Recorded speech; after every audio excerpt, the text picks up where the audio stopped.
Dear students, ਸਵਾਗਤ ਹੈ ਤੁਹਾਡਾ 12ਵੀਂ ਕਲਾਸ ਇਤਿਹਾਸ ਵਿਸ਼ੇ ਦੇ ਰਿਵੀਜ਼ਨ ਕਲਾਸ ਦੇ ਵਿੱਚ। ਇਸ ਕਲਾਸ ਦੇ ਵਿੱਚ ਅਸੀਂ ਰਿਵਾਈਜ਼ ਕਰਾਂਗੇ ਜਿਹੜਾ ਸਿਲੇਬਸ ਹੈ ਸੈਪਟੰਬਰ ਦਾ ਉਹ, ਅਤੇ ਇਸ ਦੇ ਨਾਲ ਨਾਲ ਮੈਂ ਤੁਹਾਨੂੰ ਦੱਸਾਂਗਾ ਕਿ ਕਿਵੇਂ ਪੇਪਰ ਨੂੰ ਤੁਸੀਂ ਅਟੈਂਪਟ ਕਰਨਾ ਹੈ। ਜਿਵੇਂ ਕਿ ਤੁਹਾਨੂੰ ਪਤਾ ਹੈ ਸਾਰਿਆਂ ਨੂੰ ਕਿ ਜਿਹੜੇ ਕੁਐਸਚਨ ਹੋਣਗੇ ਉਹ MCQs ਟਾਈਪ ਹੋਣਗੇ। MCQs ਯਾਨੀ ਕਿ ਮਲਟੀਪਲ ਚੋਇਸ ਕੁਐਸਚਨਸ। ਔਰ ਕੁਐਸਚਨ ਦਾ ਜਿਹੜਾ ਪੁੱਛਣ ਦਾ ਤਰੀਕਾ ਹੋਏਗਾ ਉਹ 3 ਤਰ੍ਹਾਂ ਦੇ ਕੁਐਸਚਨਸ ਪੁੱਛੇ ਜਾਣਗੇ ਬੇਸਿਕਲੀ। ਨੰਬਰ 1 ਹੈ ਨੌਲੇਜ ਬੇਸਡ ਕੁਐਸਚਨ। ਇਸ ਤਰ੍ਹਾਂ ਦੇ ਕੁਐਸਚਨ ਦੀ ਸੰਖਿਆ ਜਿਹੜੀ ਹੋਏਗੀ ਇਹ 20 ਹੋਏਗੀ। ਨੰਬਰ 2 ਹੈ ਅੰਡਰਸਟੈਂਡਿੰਗ ਬੇਸਡ ਕੁਐਸਚਨ, ਇਹਨਾਂ ਦੀ ਸੰਖਿਆ 10 ਹੋਏਗੀ। ਨੰਬਰ 3 ਹੈ ਐਪਲੀਕੇਸ਼ਨ ਬੇਸਡ ਕੁਐਸਚਨ, ਇਹਨਾਂ ਦੀ ਸੰਖਿਆ ਵੀ 10 ਹੋਏਗੀ। ਇਸ ਤਰੀਕੇ ਨਾਲ ਤੁਹਾਡੇ 40 ਕੁਐਸਚਨ ਪੁੱਛੇ ਜਾਣਗੇ ਅਤੇ ਸਮਝ ਬੂਝ ਦੇ ਹਿਸਾਬ ਨਾਲ ਤੁਸੀਂ ਇਸ ਦਾ ਜਵਾਬ ਦੇਣਾ ਹੈ ਅਤੇ ਤੁਹਾਡੇ ਐਗਜ਼ਾਮ ਲਈ ਬੈਸਟ ਵਿਸ਼ਿਸ। ਚਲੋ ਰਿਵੀਜ਼ਨ ਕਰਦੇ ਹਾਂ ਫਿਰ।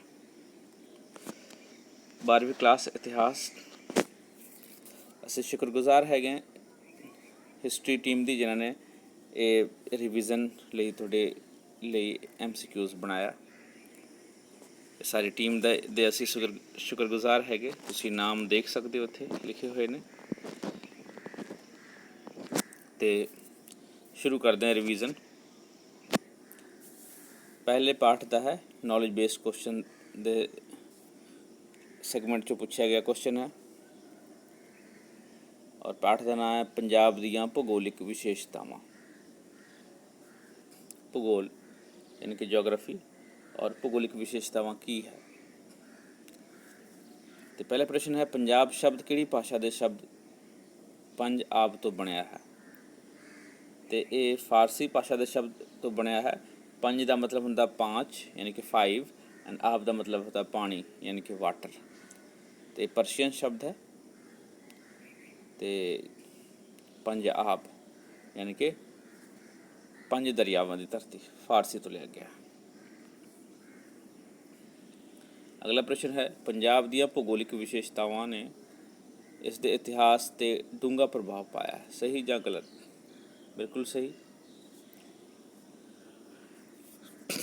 ਜਿਵੇਂ ਦੀਆਂ ਭੂਗੋਲਿਕ ਵਿਸ਼ੇਸ਼ਤਾਵਾਂ ਹੁੰਦੀਆਂ, ਪਰਿਸਥਿਤੀਆਂ ਹੁੰਦੀਆਂ, ਉਵੇਂ ਦੀਆਂ ਸਿਚੁਏਸ਼ਨਲ ਡਿਵੈਲਪਮੈਂਟਸ ਹੁੰਦੀਆਂ ਨੇ। ਅੱਗੇ ਚੱਲਦੇ ਹਾਂ। ਰਚਨਾ ਦੁਆਬ ਬਾਰੇ ਕਿਹੜਾ ਕਥਨ ਸਹੀ ਹੈ? ਇਹ ਰਾਵੀ ਅਤੇ ਚਨਾਬ ਵਿਚਕਾਰ ਦਾ ਖੇਤਰ ਹੈ। ਬਿਲਕੁਲ ਸਹੀ ਹੈ। ਗੁਜਰਾਂਵਾਲ ਅਤੇ ਸ਼ੇਖਾਪੁਰਾ ਇਸ ਦੁਆਬੇ ਵਿੱਚ ਸਥਿਤ ਹੈ। ਇਹ ਵੀ ਸਹੀ ਹੈ। ਅਤੇ ਇਹ ਬਹੁਤ ਉਪਜਾਊ ਖੇਤਰ ਹੈ। ਇਹ ਵੀ ਸਹੀ ਹੈ। ਅਤੇ ਇਸ ਦਾ ਮਤਲਬ ਕਿ ਇਹਦੇ ਆਨਸਰ ਹੈ ਉਪਰੋਕਤ ਸਾਰੇ। ਅਗਲੇ ਪ੍ਰਸ਼ਨ 'ਤੇ ਚੱਲਦੇ ਹਾਂ। ਡੈਸ਼ ਦੁਆਬ ਪੰਜਾਬ ਦੇ ਦੁਆਬਿਆਂ ਵਿੱਚ ਸ਼ਾਮਿਲ ਨਹੀਂ ਹੈ। ਬਿਸਤ ਦੁਆਬ ਇਹ ਪੰਜਾਬ ਦੇ ਦੁਆਬ ਵਿੱਚ ਸ਼ਾਮਿਲ ਹੈ। ਚੱਜ ਦੁਆਬ ਵੀ ਪੰਜਾਬ ਦੇ ਦੁਆਬ ਵਿੱਚ ਸ਼ਾਮਿਲ ਹੈ। ਗੰਗਾ ਜਮਨਾ ਦੁਆਬ ਸ਼ਾਮਿਲ ਨਹੀਂ ਹੈ ਅਤੇ ਸਾਡਾ ਆਨਸਰ E ਹੈ। ਅੱਗੇ ਚੱਲਦੇ ਹਾਂ।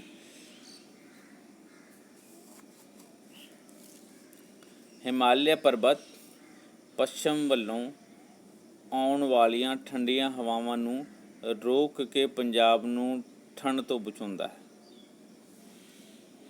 ਅਤੇ ਉੱਤਰ ਹੈ ਇਹਦਾ ਗਲਤ। ਬੇਸਿਕਲੀ ਹਿਮਾਲਿਆ ਪਰਬਤ ਪੱਛਮ ਤੋਂ ਆਉਣ ਵਾਲੀ ਹਵਾਵਾਂ ਨੂੰ ਨਹੀਂ ਰੋਕਦੀਆਂ ਨੇ, ਅਤੇ ਕਿਉਂਕਿ ਦਿਸ਼ਾ ਇਸ ਤਰ੍ਹਾਂ ਦੀ ਹੈ ਕਿ ਵੀ ਸਾਈਡ ਤੋਂ ਹਵਾਵਾਂ ਨਿਕਲ ਜਾਂਦੀਆਂ ਨੇ। ਅਤੇ ਅਦਰਵਾਈਜ਼ ਹਾਂ, ਇਹ ਜਿਹੜਾ ਹੈ ਮਾਨਸੂਨ ਦੀਆਂ ਜਿਹੜੀਆਂ ਪਵਨਾਂ ਆਉਂਦੀਆਂ ਉਸ ਨੂੰ ਉਹ ਟਕਰਾ ਕੇ ਇਸ ਏਰੀਆ 'ਚ ਬਾਰਿਸ਼ ਕਰਦੀ ਹੈ, ਉਹ ਇੱਥੇ ਢੁਕਵਾਂ ਬੈਠਦਾ ਹੈ। ਅਗਲਾ ਪ੍ਰਸ਼ਨ ਸੈਗਮੈਂਟ ਹੈ ਅੰਡਰਸਟੈਂਡਿੰਗ ਬੇਸਡ ਪ੍ਰਸ਼ਨ। ਮਹਾਂਕਾਵ ਅਤੇ ਪੁਰਾਣਾ ਵਿੱਚ ਡੈਸ਼ ਨੂੰ ਪੰਚ ਨਦ ਕਿਹਾ ਗਿਆ। ਪੰਚ ਨਦ, ਪੰਜ ਮਤਲਬ 5, ਨਦ ਮਤਲਬ ਨਦੀਆਂ ਮਤਲਬ ਵਾਟਰ।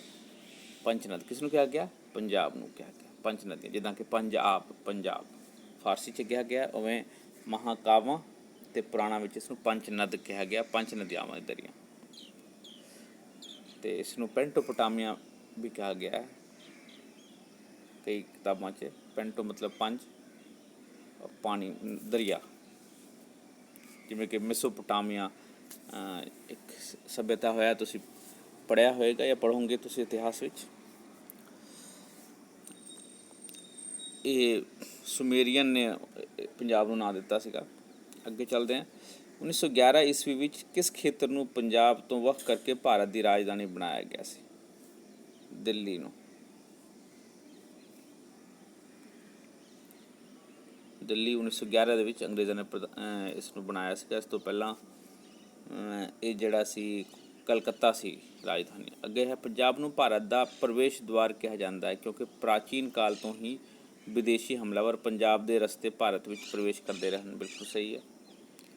ਹੁਣ ਪੰਜਾਬ ਜਿਹੜਾ ਅੱਜ ਦਾ ਪੰਜਾਬ ਜਿਹੜਾ ਆਪਾਂ ਨੂੰ ਦਿਸਦਾ ਹੈ, ਇਹ ਤਿਕੋਣਾ ਜਿਹਾ ਥੋੜ੍ਹਾ ਜਿਹਾ ਇਸ ਤਰ੍ਹਾਂ ਕਰਕੇ ਪੰਜਾਬ, ਇਹ ਪੰਜਾਬ ਦੀ ਗੱਲ ਨਹੀਂ ਹੈ, ਰਾਈਟ। ਇਹ ਪੰਜਾਬ ਅਫਗਾਨਿਸਤਾਨ ਤੱਕ ਫੈਲਿਆ ਹੋਇਆ ਸੀ,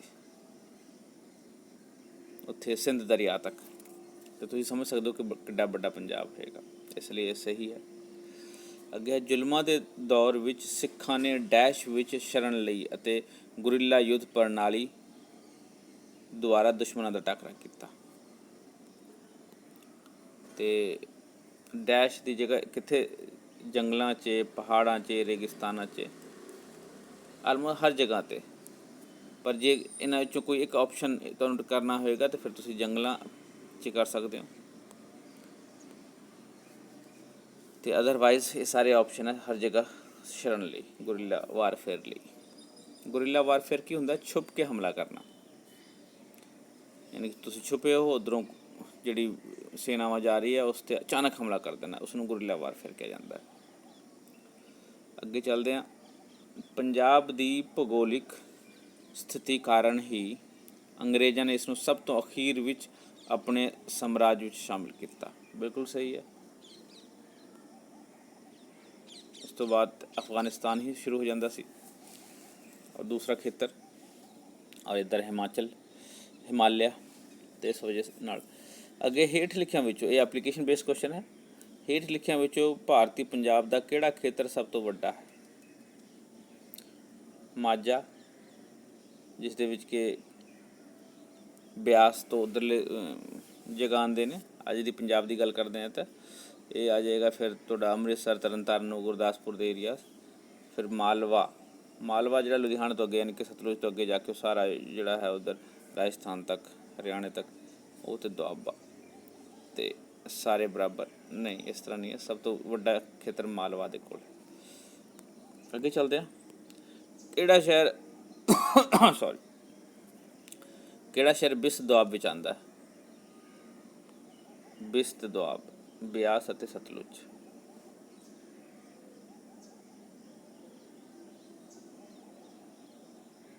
ਨਹੀਂ ਹੈ। ਬਿਸਤ ਦੁਆਬ ਦਾ ਮਤਲਬ ਤਾਂ ਬਿਆਸ ਅਤੇ ਸਤਲੁਜ। ਜਲੰਧਰ ਹੈ, ਹੁਸ਼ਿਆਰਪੁਰ ਹੈ ਬਿਸਤ ਦੁਆਬ ਦੇ ਵਿੱਚ, ਅਤੇ ਕਪੂਰਥਲਾ ਵੀ ਹੈ। ਇਹਦਾ ਮਤਲਬ ਲੁਧਿਆਣਾ ਨਹੀਂ, ਕਿਉਂਕਿ ਲੁਧਿਆਣਾ ਸਤਲੁਜ ਤੋਂ ਗਾਹਾਂ ਪੈ ਜਾਂਦਾ ਹੈ, ਅਤੇ ਇਹ ਨਹੀਂ ਆਉਂਦਾ। ਅੱਗੇ ਚੱਲਦੇ ਹਾਂ। ਸਤਲੁਜ ਅਤੇ ਬਿਆਸ ਡੈਸ਼ ਵਿਖੇ ਇਕੱਠੇ ਹੁੰਦੇ ਹਨ। ਇਸ ਸਥਾਨ ਪੰਜਾਬ ਦੇ ਜ਼ਿਲ੍ਹਾ ਤਰਨਤਾਰਨ ਵਿੱਚ ਹੈ, ਅਤੇ ਇਹ ਸਾਰਿਆਂ ਨੂੰ ਪਤਾ ਹੈ ਕਿ ਹਰੀਕੇ ਪਤਨ ਵਿੱਚ ਮਿਲਦੇ, ਹਰੀਕੇ ਜਿਸ ਨੂੰ ਕਿਹਾ ਜਾਂਦਾ ਹੈ, ਰਾਈਟ। ਇੱਥੇ ਆਂਸਰ ਆ ਜਾਏਗਾ ਹਰੀਕੇ। ਅੱਗੇ ਹੈ, ਘੱਗਰ ਅਤੇ ਜਮਨਾ ਦਰਿਆ ਵਿਚਕਾਰ ਦੇ ਖੇਤਰ ਨੂੰ ਬਾਂਗਰ ਕਿਹਾ ਜਾਂਦਾ ਹੈ। ਬਾਂਗਰ ਦਾ ਬਹੁਤ ਭਾਗ ਹਰਿਆਣਾ ਵਿੱਚ ਸਥਿਤ ਹੈ। ਸਹੀ ਹੈ। ਘੱਗਰ ਦਰਿਆ ਅਤੇ ਜਮਨਾ ਦਰਿਆ। ਲਾਹੌਰ ਸ਼ਹਿਰ ਕਿਹੜੀ ਨਦੀ ਦੇ ਕੰਢੇ ਸਥਿਤ ਹੈ? ਰਾਵੀ ਨਦੀ ਦੇ ਕੰਢੇ। ਹੁਣ ਚੱਲਦੇ ਹਾਂ ਦੂਸਰੇ ਪਾਠ ਦੇ ਵਿੱਚ, ਲੈਸਨ 2। ਪੰਜਾਬ ਦੇ ਇਤਿਹਾਸ ਦੇ ਸੋਮੇ ਨੌਲੇਜ ਬੇਸਡ ਕੁਐਸਚਨ ਨੇ। ਦਸਮ ਗ੍ਰੰਥ ਵਿੱਚ ਕਿਹੜੀ ਰਚਨਾ ਸ਼ਾਮਿਲ ਨਹੀਂ ਹੈ? ਉੱਤਰ ਹੈ ਮਹਿਮਾ ਪ੍ਰਕਾਸ਼। ਅੱਗੇ ਚੱਲਦੇ हैं। ਤੁਜ਼ ਕੇ ਬਾਬਰ ਦੀ ਆਤਮ ਕਥਾ ਹੈ ਜੋ ਕਿ ਤੁਰਕੀ ਭਾਸ਼ਾ ਵਿੱਚ ਲਿਖੀ ਗਈ ਹੈ। बिल्कुल सही है। तो उसके बाबर दी आत्मकथा है। अगे खालसा दरबार रिकॉर्ड बारे किहड़ा कथन सही है? इस दा संबंध रणजीत सिंह के शासन काल नाल है, बिल्कुल सही है। ये फारसी भाषा विच लिखिया है, ये भी सही है। ये पंजाब के इतिहास की जानकारी का स्रोत है, ये भी सही है। इसका मतलब जे सारे सही हैं तो स आंसर आएगा, ससा। गुरसोबा का लेखक कौन है? तो इसका लेखक है सैनापत। अगे चलते हैं, भाई गुरदास जी दियां वारां की गिणती कितनी है? तो 39 है, 39। ये नॉलेज बेस्ड क्वेश्चन है, याद रखियो। गिणती ये रट्टे मारन वाले क्वेश्चन होंगे ने, तो इन्हां च ज़्यादा कुछ दस्सण वाला कुछ नहीं होंदा। हाँ, अंडरस्टैंडिंग बेस्ड क्वेश्चन तो चलते हैं आपां। सिखां दी भगतमाला का लेखक कौन है जिसनूं बंद बंद कट के शहीद किया गया सी? ये सी भाई मनी सिंह जी। और ये है सैनापत श्री गुरु गोबिंद सिंह जी का समकाली सी, सही है। अगे है जंगनामा के लेखक काजी नूर मुहम्मद बारे किहड़ा कथन सही है? वो अहमद शाह अब्दाली नाल भारत आया सी, ये वाला कथन सही है। भट्ट वईयां दे लेखक कौन ਹਨ?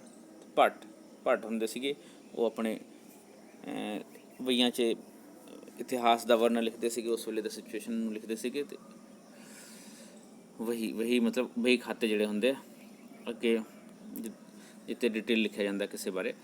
ਅੱਗੇ ਇਹ ਹੈ ਅਗਲਾ ਕੁਐਸਚਨ ਹੈ, ਆਦਿ ਗ੍ਰੰਥ ਪੰਜਾਬ ਦੇ ਇਤਿਹਾਸ ਦੀ ਜਾਣਕਾਰੀ ਦੇਣ ਵਾਲਾ ਸਭ ਤੋਂ ਭਰੋਸੇਯੋਗ ਸਰੋਤ ਹੈ, ਸਹੀ ਹੈ। ਐਪਲੀਕੇਸ਼ਨ ਬੇਸਡ ਪ੍ਰਸ਼ਨ, ਅੱਜ ਕੱਲ੍ਹ ਪੰਜਾਬ ਦਾ ਇਤਿਹਾਸ ਲਿਖਣ ਸਮੇਂ ਕਿਹੜੀਆਂ ਮੁਸ਼ਕਲਾਂ ਆਉਂਦੀਆਂ ਹਨ? ਭਰੋਸੇਯੋਗ ਸਰੋਤਾਂ ਦੀ ਘਾਟ ਹੈ, ਸਿੱਖ ਇਤਿਹਾਸ ਵਿੱਚ ਮਿਲਾਵਟ ਪਾਈ ਜਾਂਦੀ ਹੈ, ਮੁੱਢਲੇ ਸਰੋਤਾਂ ਦਾ ਫਾਰਸੀ ਵਿੱਚ ਹੋਣਾ, ਉਪਰੋਕਤ ਸਾਰੀਆਂ।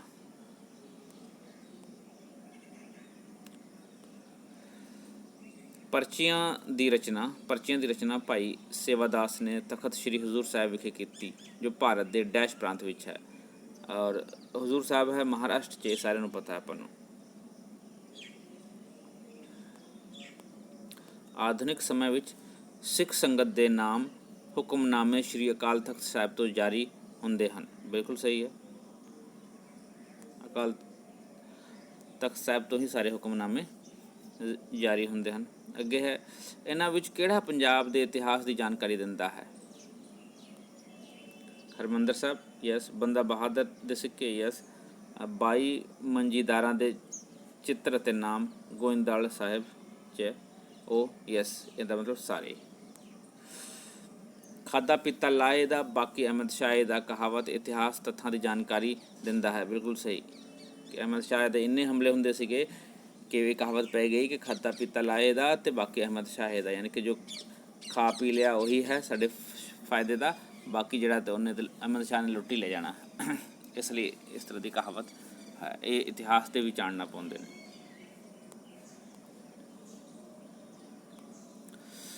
16ਵੀਂ ਸਦੀ ਦੇ ਆਰੰਭ ਵਿੱਚ ਪਾਠ 3 ਪੰਜਾਬ ਦੀ ਰਾਜਨੀਤਿਕ, ਸਮਾਜਿਕ ਅਤੇ ਆਰਥਿਕ ਦਸ਼ਾ। ਨੌਲੇਜ ਬੇਸਡ ਕੁਐਸਚਨ, ਲੋਧੀ ਵੰਸ਼ ਦਾ ਅੰਤਮ ਸੁਲਤਾਨ ਕੌਣ ਸੀ? ਇਬਰਾਹਿਮ ਲੋਧੀ ਸੀ। ਇਹ ਨੌਲੇਜ ਬੇਸਡ ਕੁਐਸਚਨ ਹੈ, ਰੱਟੇ ਮਾਰਨ ਵਾਲੀ ਕੁਐਸਚਨ ਹੈ। ਬਾਬਰ ਨੇ ਪੰਜਾਬ 'ਤੇ ਕਿੰਨੇ ਹਮਲੇ ਕੀਤੇ? ਤੇ 5 ਹਮਲੇ ਕੀਤੇ। ਪਾਣੀਪਤ ਦੀ ਪਹਿਲੀ ਲੜਾਈ 1526 ਈਸਵੀ 'ਚ ਹੋਈ ਸੀ। ਪੰਜਾਬ ਵਿੱਚ ਭਗਤੀ ਲਹਿਰ ਦਾ ਮੋਢੀ ਸ਼੍ਰੀ ਗੁਰੂ ਨਾਨਕ ਦੇਵ ਜੀ ਨੂੰ ਮੰਨਿਆ ਜਾਂਦਾ ਹੈ, ਬਿਲਕੁਲ ਸਹੀ ਹੈ।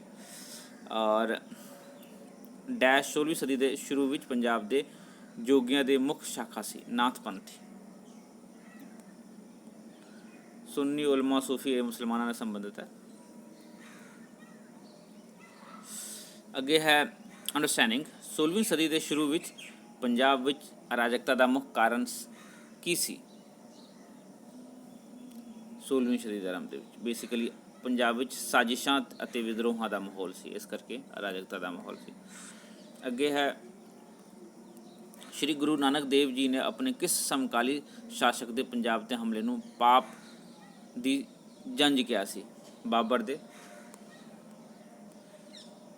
ਅੱਗੇ 16ਵੀਂ ਸਦੀ ਦੇ ਸ਼ੁਰੂ ਵਿੱਚ ਇਬਰਾਹਿਮ ਲੋਧੀ ਦੌਲਤ ਖਾਨ ਲੋਧੀ ਦੇ ਬਰਾਬਰ ਵਿਚਕਾਰ ਸੰਘਰਸ਼ ਨੂੰ ਤਿਕੋਣ ਸੰਘਰਸ਼ ਦੇ ਨਾਮ ਨਾਲ ਜਾਣਿਆ ਜਾਂਦਾ ਹੈ।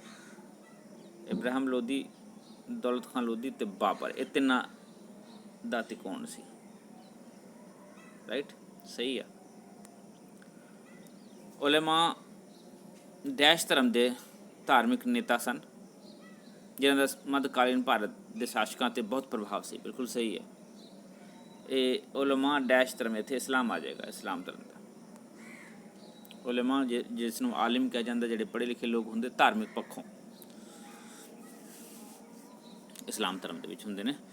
ਅਗਲਾ ਪ੍ਰਸ਼ਨ ਹੈ 16ਵੀਂ ਸਦੀ ਦੇ ਸ਼ੁਰੂ ਵਿੱਚ ਪੰਜਾਬ ਦੇ ਲੋਕਾਂ ਦਾ ਖੇਤੀਬਾੜੀ ਨਾਲ ਸਹਾਇਕ ਧੰਦਾ ਸੀ ਪਸ਼ੂ ਪਾਲਣ। ਐਪਲੀਕੇਸ਼ਨ ਬੇਸਡ ਪ੍ਰਸ਼ਨ, 16ਵੀਂ ਸਦੀ ਦੇ ਸ਼ੁਰੂ ਵਾਲੀ ਕਿਹੜੀ ਵਿਸ਼ੇਸ਼ਤਾ ਅੱਜ ਵੀ ਪੰਜਾਬ ਵਿੱਚ ਪਾਈ ਜਾਂਦੀ ਹੈ? ਖੇਤੀ ਪ੍ਰਧਾਨ, ਸਾਡਾ ਸੂਬਾ ਹਜੇ ਵੀ ਖੇਤੀ ਪ੍ਰਧਾਨ ਸੂਬਾ ਹੈ।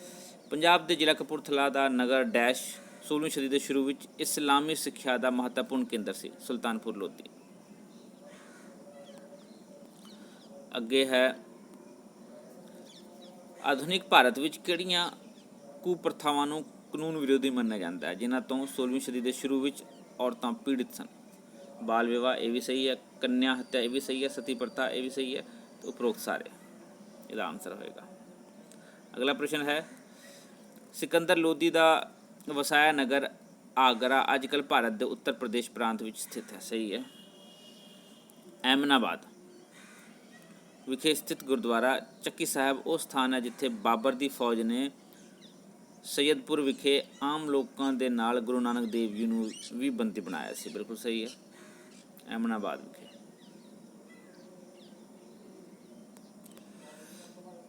ਅਗਲੇ ਚੈਪਟਰ ਚੱਲਦੇ ਹਾਂ। ਸ਼੍ਰੀ ਗੁਰੂ ਨਾਨਕ ਦੇਵ ਜੀ ਬਾਰੇ ਜਾਣਕਾਰੀ ਪ੍ਰਾਪਤ ਕਰਦੇ ਹਾਂ ਇਸ ਚੈਪਟਰ 'ਚੋਂ। ਨੌਲੇਜ ਬੇਸਡ ਕੁਐਸਚਨ, ਨਾ ਕੋਈ ਹਿੰਦੂ ਨਾ ਕੋਈ ਮੁਸਲਮਾਨ, ਇਹ ਸ਼ਬਦ ਕਿਸਨੇ ਕਹੇ? ਇਹ ਸ਼ਬਦ ਸ਼੍ਰੀ ਗੁਰੂ ਨਾਨਕ ਦੇਵ ਜੀ ਦੇ ਨੇ। ਸ਼੍ਰੀ ਗੁਰੂ ਨਾਨਕ ਦੇਵ ਜੀ ਨੇ ਕਿਹੜਾ ਨਗਰ ਵਸਾਇਆ ਸੀ? ਕਰਤਾਰਪੁਰ। ਇਹਨਾਂ ਵਿੱਚੋਂ ਅੱਗੇ ਚੱਲਦੇ ਹਾਂ। ਡੈਸ਼ ਸਿੱਖ ਧਰਮ ਵਿੱਚ ਭਾਈ ਦਾ ਸਨਮਾਨ ਪਾਉਣ ਵਾਲਾ ਪਹਿਲਾ ਸ਼ਰਧਾਲੂ ਸੀ। ਭਾਈ ਦਾ ਸਨਮਾਨ ਪਾਉਣ ਵਾਲਾ ਭਾਈ ਮਰਦਾਨਾ।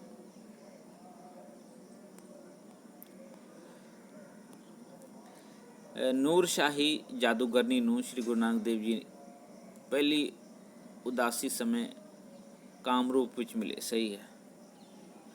ਅਗਲਾ ਪ੍ਰਸ਼ਨ ਹੈ ਸ਼੍ਰੀ ਗੁਰੂ ਨਾਨਕ ਦੇਵ ਜੀ ਨੇ ਜਾਤ ਪਾਤ ਨੂੰ ਖਤਮ ਕਰਨ ਲਈ ਸੰਗਤ ਤੇ ਪੰਗਤ ਨਾਮੀ ਸੰਸਥਾਵਾਂ ਦੀ ਸਥਾਪਨਾ ਕੀਤੀ। ਬਿਲਕੁਲ ਸਹੀ ਹੈ। ਅੰਡਰਸਟੈਂਡਿੰਗ ਬੇਸਡ ਕੁਐਸਚਨ, ਮਨੁੱਖਤਾ ਦੀ ਭਲਾਈ ਲਈ ਸ਼੍ਰੀ ਗੁਰੂ ਨਾਨਕ ਦੇਵ ਜੀ ਨੇ ਜੋ ਯੋਗਤਾਵਾਂ ਕੀਤੀਆਂ ਸਨ ਉਹਨੂੰ ਯਾਤਰਾਵਾਂ ਕੀਤੀਆਂ ਸਨ। ਯਾਤਰਾਵਾਂ ਜਿਸ ਨੂੰ ਆਪਾਂ ਉਦਾਸੀਆਂ ਵੀ ਕਹਿੰਦੇ ਹਾਂ। ਯਾਤਰਾਵਾਂ ਨੂੰ ਜਨਮ ਸਾਖੀ ਕਿਹਾ ਜਾਂਦਾ। ਮਨੁੱਖਤਾ ਦੀ ਭਲਾਈ ਲਈ ਸ਼੍ਰੀ ਗੁਰੂ ਨਾਨਕ ਦੇਵ ਜੀ ਨੇ ਜੋ ਯਾਤਰਾਵਾਂ ਕੀਤੀਆਂ ਸਨ ਉਸ ਨੂੰ ਉਦਾਸੀਆਂ ਕਿਹਾ ਜਾਂਦਾ ਹੈ। ਜਨਮ ਸਾਖੀਆਂ ਤੇ ਨਹੀਂ, ਉਦਾਸੀਆਂ। ਆਨਸਰ ਇੱਥੇ ਗਲਤ ਹੈ। ਉਦਾਸੀਆਂ ਯਾਦ ਰੱਖਿਓ ਤੁਸੀਂ। ਸ਼੍ਰੀ ਗੁਰੂ ਨਾਨਕ ਦੇਵ ਜੀ ਦੀ ਰਚੀ ਕਿਸ ਬਾਣੀ ਨੂੰ ਸਿੱਖ ਅੰਮ੍ਰਿਤ ਵੇਲੇ ਪੜ੍ਹਦੇ ਹਨ? ਜਪਜੀ ਸਾਹਿਬ ਨੂੰ। ਅੰਮ੍ਰਿਤ ਮਤਲਬ ਸਵੇਰ ਵੇਲੇ। ਸ਼੍ਰੀ ਗੁਰੂ ਨਾਨਕ ਦੇਵ ਜੀ ਦਾ ਸਮਕਾਲੀਨ ਮੁਗਲ ਬਾਦਸ਼ਾਹ ਸੀ ਬਾਬਰ। ਬਿਲਕੁਲ ਸਹੀ।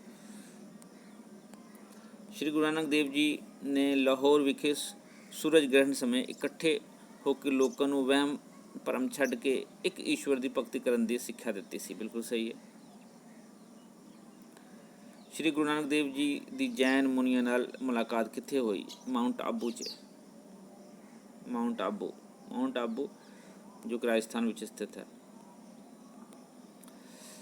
Application based question, Shri Guru Nanak Dev ji ਦਾ 550ਵਾਂ ਸਾਲਾ ਪ੍ਰਕਾਸ਼ ਪੁਰਬ 2019 ਵਿੱਚ ਮਨਾਇਆ ਗਿਆ ਸੀ।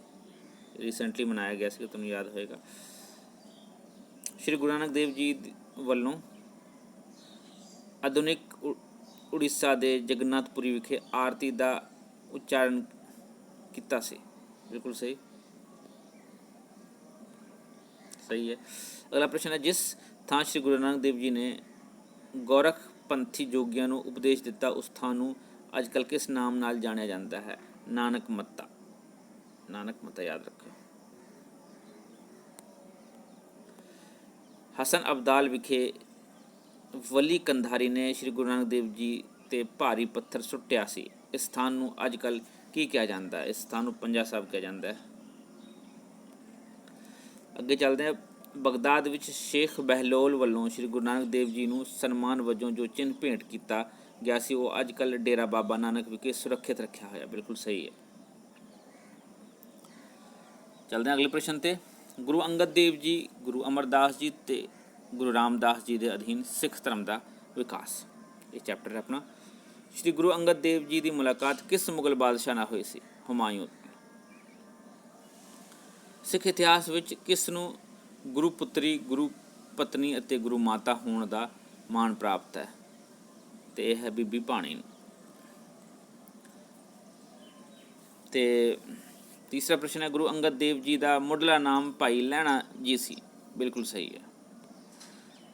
ਰਾਮਦਾਸਪੁਰਾ ਦੀ ਸਥਾਪਨਾ ਸਿੱਖਾਂ ਦੇ ਡੈਸ਼ ਗੁਰੂ ਸਾਹਿਬ ਨੇ ਕੀਤਾ ਸੀ? ਚੌਥੇ ਗੁਰੂ ਸਾਹਿਬ ਨੇ ਕੀਤਾ ਸੀ। ਮਸੰਦ ਫਾਰਸੀ ਭਾਸ਼ਾ ਦਾ ਸ਼ਬਦ ਹੈ। ਐਕਚੁਅਲੀ ਮਸੰਦ ਬੇਸਿਕਲੀ ਹੁੰਦਾ ਮਸਨਦ, ਬੈਠਣ ਦੇ ਲਈ ਇੱਕ ਜਗ੍ਹਾ ਹੁੰਦੀ ਹੈ, ਉਸਨੂੰ ਮਸਨਦ ਦੇ ਤੌਰ ਕਹਿੰਦੇ ਆ। ਉਹਦੇ ਨਾਲ ਵੱਡਾ ਗੋਲ ਕਰ ਤਕੀਆ ਜਿਹਾ ਯੂਜ਼ ਹੁੰਦਾ ਹੈ ਅਤੇ ਉਸਨੂੰ ਮਸਨਦ ਕਿਹਾ ਜਾਂਦਾ ਹੈ ਨਾਲ, ਅਤੇ ਉਹਦੇ ਨਾਲ ਟੇਕ ਲਗਾ ਕੇ ਬੈਠਦੇ ਆ। ਅਤੇ ਫਾਰਸੀ ਭਾਸ਼ਾ ਦਾ ਸ਼ਬਦ ਹੈ ਮਸੰਦ। ਮਸੰਦ ਇੱਥੇ ਲਿਖਿਆ, ਅਦਰਵਾਈਜ਼ ਫਾਰਸੀ ਦੇ ਵਿੱਚ ਦੇ ਸ਼ਬਦ ਹੈ ਮਸਨਦ, ਉਸ ਤੋਂ ਇਹ ਮਸੰਦ ਸ਼ਬਦ ਬਣਿਆ। ਅੱਗੇ ਚੱਲਦੇ ਹਾਂ ਅੰਡਰਸਟੈਂਡਿੰਗ ਵਾਲੇ ਪ੍ਰਸ਼ਨ 'ਤੇ। ਗੁਰੂ ਅਮਰਦਾਸ ਜੀ ਨੇ ਗੋਇੰਦਵਾਲ ਸਾਹਿਬ ਵਿੱਚ ਬਾਉਲੀ ਦਾ ਨਿਰਮਾਣ ਕਿਉਂ ਕਰਵਾਇਆ? ਲੋਕਾਂ ਦੀ ਪੀਣ ਵਾਲੇ ਪਾਣੀ ਸਮੱਸਿਆ ਦਾ ਹੱਲ ਕਰਨ ਲਈ ਕਰਵਾਇਆ ਸੀਗਾ। ਅਗਲਾ ਪ੍ਰਸ਼ਨ ਹੈ, ਗੁਰੂ ਅੰਗਦ ਦੇਵ ਜੀ ਨੇ ਖਡੂਰ ਸਾਹਿਬ ਵਿਖੇ ਅਖਾੜਾ ਕਿਉਂ ਬਣਵਾਇਆ ਸੀ? ਸਭ ਤੋਂ ਪਹਿਲੀ ਗੱਲ ਹੈ ਕਿ ਸਰੀਰਕ ਤੰਦਰੁਸਤੀ ਲਈ, ਫਿਰ ਸਰੀਰਕ ਕਸਰਤ ਲਈ, ਸਿੱਖਾਂ ਨੂੰ ਸੇਕ ਰੂਪ ਵਿੱਚ ਤਾਕਤਵਰ ਬਣਾਉਣ ਲਈ। ਇਹ ਸਾਰੇ ਗੱਲ, ਇਹਦਾ ਮਤਲਬ ਸੱਸਾ ਇਹਦਾ ਉੱਤਰ ਹੋਏਗਾ, ਉਪਰੋਕਤ ਸਾਰੇ ਇਹਦੇ ਆ ਜਾਣਗੇ ਆਨਸਰ। ਅਗਲਾ ਪ੍ਰਸ਼ਨ ਹੈ, ਖਡੂਰ ਸਾਹਿਬ ਵਿਖੇ ਗੁਰੂ ਅੰਗਦ ਦੇਵ ਜੀ ਦੇ ਇਸ਼ਨਾਨ ਲਈ ਹਰ ਰੋਜ਼ ਗੁਰੂ ਅਮਰਦਾਸ ਜੀ ਕਿਸ ਨਦੀ ਵਿੱਚੋਂ ਪਾਣੀ ਲਿਆਉਂਦੇ ਹੁੰਦੇ ਸਨ? ਤੇ ਬਿਆਸ ਦਰਿਆ 'ਚੋਂ। ਜਾਤ ਪ੍ਰਥਾ ਦਾ ਵਿਰੋਧ ਕਰਨ ਕਰਕੇ ਡੈਸ਼ ਵਰਗ ਗੁਰੂ ਅਮਰਦਾਸ ਜੀ ਦਾ ਵਿਰੋਧੀ ਹੋ ਗਿਆ? ਹਿੰਦੂ ਪੁਜਾਰੀ ਵਰਗ। ਬੇਸਿਕਲੀ ਹਿੰਦੂ ਪੁਜਾਰੀ ਵਰਗ ਕਹਾਂਗੇ ਇਸ ਨੂੰ। ਔਰ ਮੁਗਲ ਬਾਦਸ਼ਾਹ ਅਕਬਰ ਗੁਰੂ ਰਾਮਦਾਸ ਜੀ ਦਾ ਸਮਕਾਲੀਨ ਸੀ? ਬਿਲਕੁਲ ਸਹੀ ਹੈ। ਅਗਲਾ ਪ੍ਰਸ਼ਨ ਹੈ, ਗੁਰੂ ਰਾਮਦਾਸ ਜੀ ਦੁਆਰਾ ਅੰਮ੍ਰਿਤਸਰ ਵਿੱਚ ਵਸਾਏ ਬਾਜ਼ਾਰ ਨੂੰ ਡੈਸ਼ ਕਿਹਾ ਜਾਂਦਾ ਹੈ? ਗੁਰ ਕਾ ਬਾਜ਼ਾਰ ਕਿਹਾ ਜਾਂਦਾ ਹੈ। ਅੰਮ੍ਰਿਤਸਰ ਵਿੱਚ ਜੋ ਸ਼ਹਿਰ ਵਸਾਇਆ ਸੀ ਗੁਰੂ ਰਾਮਦਾਸ ਜੀ ਨੇ, ਜੋ ਬਾਜ਼ਾਰ ਹੈ ਇਨਫੈਕਟ। ਅਗਲਾ ਪ੍ਰਸ਼ਨ ਹੈ, ਗੁਰੂ ਅੰਗਦ ਦੇਵ ਜੀ ਨਾਲ ਸੰਬੰਧਿਤ ਕਿਹੜਾ ਸਥਾਨ ਅੱਜ ਕੱਲ੍ਹ ਪੰਜਾਬ ਦਾ ਲੋਕ ਸਭਾ ਹਲਕਾ ਹੈ? ਖਡੂਰ ਸਾਹਿਬ। ਗੁਰੂ ਅਮਰਦਾਸ ਜੀ ਦੁਆਰਾ ਰਚੀ ਗਈ ਕਿਹੜੀ ਬਾਣੀ ਨੂੰ ਸਿੱਖਾਂ ਦੇ ਨਿਤਨੇਮ ਵਿੱਚ ਸ਼ਾਮਿਲ ਕੀਤਾ ਗਿਆ? ਆਨੰਦ ਸਾਹਿਬ ਨੂੰ।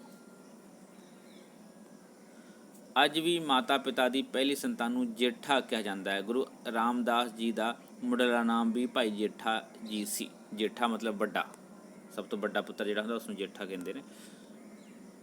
ਔਰ ਪੁਰਾਣੇ ਸਮੇਂ 'ਚ ਜੇਠ ਗੱਲ ਹੁੰਦੀ ਸੀ, ਜਿਹੜੀ ਹੈ ਪਾਬੋ ਹੁੰਦੀ ਸੀ, ਯਾਨੀ ਕਿ ਛੋਟੇ ਭਰਾ ਦੀ ਜਿਹੜੀ ਵਾਈਫ ਹੁੰਦੀ ਸੀ ਉਹ ਜੇਠ ਦੇ ਸਾਹਮਣੇ, ਯਾਨੀ ਕਿ ਵੱਡੇ ਦੇ ਸਾਹਮਣੇ ਮੂੰਹ ਮਤਲਬ ਘੂੰਘਟ ਕਰਕੇ ਹੀ ਜਾਂਦੀ ਸੀ, ਜਾਂ ਉਹਦੇ ਸਾਹਮਣੇ ਨਹੀਂ ਜਾਂਦੀ ਸੀ ਬਿਨਾਂ ਘੂੰਘਟ ਤੋਂ।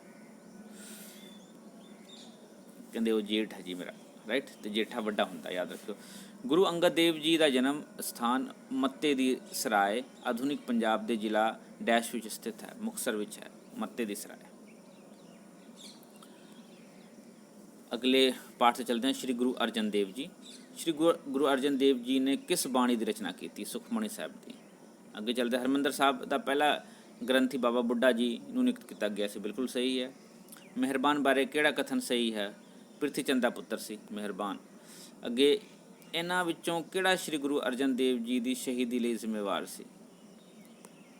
ਨੰਬਰ 1 ਭਗਤ ਕਾਣਾ, ਭਗਤ ਛਿੱਜੂ, ਪੀਲੂ ਅਤੇ ਸ਼ਾਹ ਹੁਸੈਨ। ਇਹਦਾ ਮਤਲਬ ਸਾਰੇ ਸੀਗੇ। ਅਗਲਾ ਪ੍ਰਸ਼ਨ ਹੈ, ਸ਼੍ਰੀ ਗੁਰੂ ਅਰਜਨ ਦੇਵ ਜੀ ਦੀ ਮਾਤਾ ਜੀ ਦਾ ਨਾਮ ਡੈਸ਼ ਸੀ? ਬੀਬੀ ਭਾਨੀ ਸੀ। ਅਗਲਾ ਪ੍ਰਸ਼ਨ ਹੈ, ਦੋਹਿਤਾ ਬਾਣੀ ਦਾ ਬੋਹਿਤਾ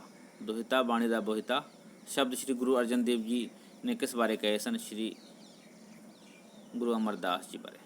ਦੋਹਿਤਾ ਬਾਣੀ ਦਾ ਬੋਹਿਤਾ। ਅੱਗੇ ਮੁਗਲ ਬਾਦਸ਼ਾਹ ਔਰੰਗਜ਼ੇਬ ਸ਼੍ਰੀ ਗੁਰੂ ਅਰਜਨ ਦੇਵ ਜੀ ਦਾ ਸਮਕਾਲੀਨ ਸੀ, ਗਲਤ ਹੈ। ਹਰਿਮੰਦਰ ਸਾਹਿਬ ਦੀ ਨੀਂਹ ਸਾਈਂ ਮੀਆਂ ਮੀਰ ਨੇ ਰੱਖੀ ਸੀ, ਉਹਨਾਂ ਬਾਰੇ ਕਿਹੜਾ ਕਥਨ ਸਹੀ ਹੈ? ਉਹ ਭਗਤੀ ਲਹਿਰ ਦੇ ਮੋਢੀ ਸਨ, ਨਹੀਂ ਗਲਤ ਹੈ। ਉਹ ਦੱਖਣ ਭਾਰਤ ਨਾਲ ਨਹੀਂ, ਬਿਲਕੁਲ ਗਲਤ ਹੈ। ਉਹ ਸੂਫੀ ਸੰਤ ਸਨ, ਬਿਲਕੁਲ ਸਹੀ ਹੈ। ਅਗਲਾ ਪ੍ਰਸ਼ਨ ਹੈ, ਸ਼੍ਰੀ ਗੁਰੂ ਅਰਜਨ ਦੇਵ ਜੀ ਦੀ ਵੱਧਦੀ ਲੋਕਪ੍ਰਿਯਤਾ ਕਾਰਨ ਡੈਸ਼ ਦੀ ਪ੍ਰਭੁਤਾ ਵਿੱਚ ਕਮੀ ਆ ਰਹੀ ਸੀ। ਬ੍ਰਾਹਮਣਾਂ ਦੀ ਪ੍ਰਭੁਤਾ ਵਿੱਚ ਉਹਨਾਂ ਨੂੰ ਪੁੱਛਣ ਵਾਲੇ ਘੱਟ ਰਹੇ ਸੀਗੇ, ਉਹਨਾਂ ਕੋਲ ਜਾਣ ਵਾਲੇ। ਅਗਲਾ ਪ੍ਰਸ਼ਨ, ਸ਼੍ਰੀ ਗੁਰੂ ਅਰਜਨ ਦੇਵ ਜੀ ਨੇ ਆਦਿ ਗ੍ਰੰਥ ਵਿੱਚ ਕੇਵਲ ਉਹਨਾਂ ਭਗਤਾਂ ਦੀ ਬਾਣੀ ਸ਼ਾਮਿਲ ਕੀਤੀ ਹੈ ਜੋ ਮੂਰਤੀ ਪੂਜਾ ਅਤੇ ਜਾਤ ਪਾਤ ਦਾ ਡਟ ਕੇ ਵਿਰੋਧ ਕਰਦੇ ਸਨ, ਬਿਲਕੁਲ ਸਹੀ।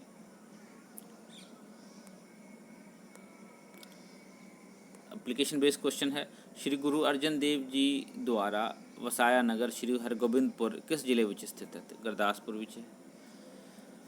नक्शबंदी फिरके का आगू शेख अहमद पंजाब के किस शहर का संबंध से? सरहंद नाल सी नक्शबंदी, शेख अहमद। असी वेखते हाँ कि हरमंदर साहब की इमारत आले दुआले दीयां इमारतां नालों नीवी है, सही है। आधुनिक समय ਵਿੱਚ ਹਰਮੰਦਰ ਸਾਹਿਬ ਦੇ ਗ੍ਰੰਥੀ ਦੀ ਨਿਯੁਕਤੀ ਕੌਣ ਕਰਦਾ ਹੈ? ਸ਼੍ਰੋਮਣੀ ਗੁਰਦੁਆਰਾ ਪ੍ਰਬੰਧਕ ਕਮੇਟੀ ਕਰਦਾ ਹੈ, ਯਾਦ ਰੱਖਿਓ। ਸ਼੍ਰੀ ਗੁਰੂ ਅਰਜਨ ਦੇਵ ਜੀ ਦੀ ਦਾ ਵਸਾਇਆ ਨਗਰ ਖਡੂਰ ਸਾਹਿਬ ਅੱਜਕੱਲ੍ਹ ਪੰਜਾਬ ਦਾ ਲੋਕ ਸਭਾ ਹਲਕਾ ਹੈ, ਸਹੀ ਹੈ। ਖਡੂਰ ਸਾਹਿਬ ਪੰਜਾਬ ਦਾ ਹੋਰ ਲੋਕ ਸਭਾ ਹਲਕਾ ਹੈ। ਇੱਥੇ ਗਲਤ ਲਿਖਿਆ ਹੋਇਆ, ਇਸ ਨੂੰ ਸਹੀ ਕਰ ਲੈਣਾ ਜਾਂ ਇੱਕ ਵਾਰੀ ਇਸ ਨੂੰ ਰੀਚੈੱਕ ਕਰਕੇ ਕਮੈਂਟ ਕਰਕੇ ਦੱਸਣਾ ਕਿ ਸਹੀ ਹੈ ਜਾਂ ਗਲਤ ਹੈ, ਕਿਉਂਕਿ ਮੇਰੇ ਹਿਸਾਬ ਨਾਲ ਸਹੀ ਹੈ। श्री गुरु हरगोबिंद साहब जी,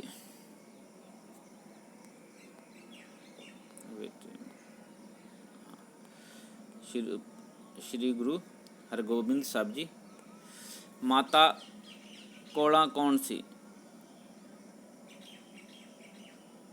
माता कौड़ा काजी रुस्तम खां दी पुत्री माता कौड़ा। श्री गुरु हरगोबिंद जी नूं बंदी छोड़ बाबा कहा जाता है क्योंकि उन्होंने ਗਵਾਲੀਅਰ ਦੇ ਕਿਲੇ ਵਿੱਚੋਂ 52 ਰਾਜਿਆਂ ਨੂੰ ਕੈਦ ਵਿੱਚੋਂ ਛੁਡਾਇਆ ਸੀ, ਸਹੀ ਹੈ। ਅਕਾਲ ਤਖਤ ਦਾ ਨਿਰਮਾਣ ਕਾਰਜ 1609 ਈਸਵੀ ਵਿੱਚ ਪੂਰਾ ਹੋਇਆ ਸੀ, ਬਿਲਕੁਲ ਸਹੀ ਹੈ। ਅੰਮ੍ਰਿਤਸਰ ਦੀ ਲੜਾਈ 1634 ਈਸਵੀ ਵਿੱਚ ਲੜੀ ਗਈ, ਸਹੀ ਹੈ। ਕਿਹੜਾ ਕਾਰਜ ਸ਼੍ਰੀ ਗੁਰੂ ਹਰਗੋਬਿੰਦ ਸਾਹਿਬ ਜੀ ਦੀ ਨਵੀਂ ਨੀਤੀ ਵਿੱਚ ਸ਼ਾਮਲ ਸੀ? ਮੀਰੀ ਤੇ ਪੀਰੀ ਦੀਆਂ ਤਲਵਾਰਾਂ, ਬਿਲਕੁਲ ਸਹੀ ਹੈ। ਅਕਾਲ ਤਖਤ ਦੀ ਉਸਾਰੀ, ਬਿਲਕੁਲ ਸਹੀ ਹੈ।